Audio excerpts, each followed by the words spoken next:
Il y a des jours où on ne sait pas trop, un coup il fait gris, un coup il fait doux, alors dans le doute, je prépare aujourd'hui un petit gâteau qui va avec tout. Quel que soit le ciel dehors, il va apporter de la douceur, un peu de soleil et surtout, il se fait en un rien de temps.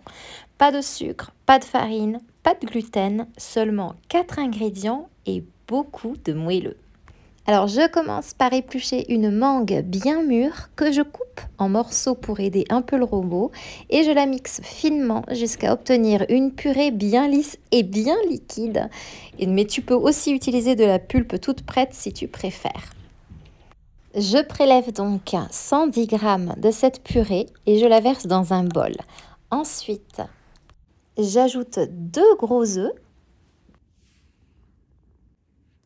Et je fouette jusqu'à ce que tout se soit bien mélangé.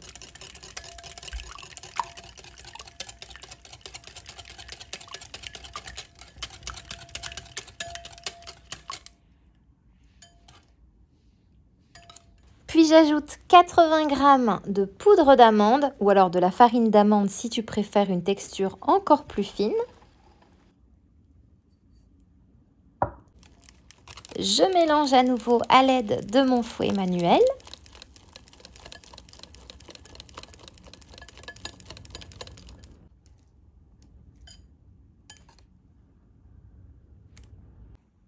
Et je termine par ajouter 4 g de levure chimique.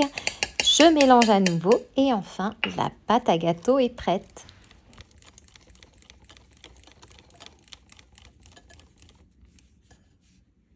Puis je verse dans un petit moule à gâteau d'environ 14 cm de diamètre et je cuis soit au micro-ondes à 750 watts pendant 3 minutes pour une version rapide et moelleuse ou alors au air fryer pendant 10 minutes environ à 170 degrés ou bien alors au four à 180 degrés pendant environ 15 à 18 minutes. Et une fois que le gâteau est un peu tiédi, je verse sur le dessus un peu de ce coulis de mangue tout simple avec ce qu'il me restait de mixer juste avant.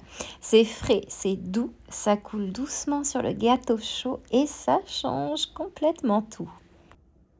C'est un dessert qui ne me prend presque rien pour le faire, mais qui fait beaucoup sur une table en fin de repas.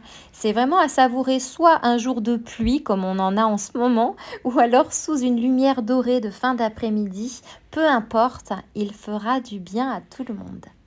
Et alors maintenant, ma question pour toi qui m'est venue pendant que j'étais en train de préparer ce délicieux gâteau fruité est la suivante.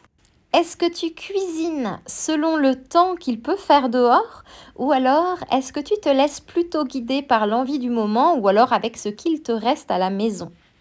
Dis-moi tout ça en commentaire car j'aime vraiment lire tes petits rituels de cuisine. Et en attendant moi, il ne me reste plus qu'à te souhaiter une délicieuse dégustation.